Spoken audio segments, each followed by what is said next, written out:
আমি এমন একটা আয়াত জানি, মানুষেরা যদি আয়াতকে শক্ত করিয়ে ধরে, দুনিয়া এবং আখিরাতের পেরেশানি তাদের দূর হয়ে যাবে।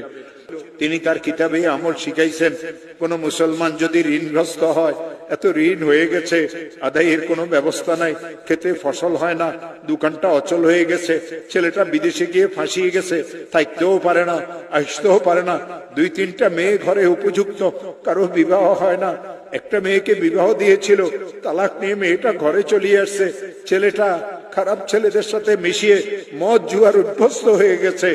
এই লোকটার পেরেশানির কোনো শেষ নাই, অনেক মামলা মোকদ্দমা তো সে ফাঁসিয়ে গেছে। হযরত মুজাদ্দিদ আল ফিসানি বলেন, কঠিন থেকে কঠিন বিপদগ্রস্ত মুসলমান যদি ইশারের নামাজের পরে তাসবিহ হাতে নিয়ে যেই দরুদ শরীফ পড়তে জানে, 100 বার দরুদ শরীফ পড়বে।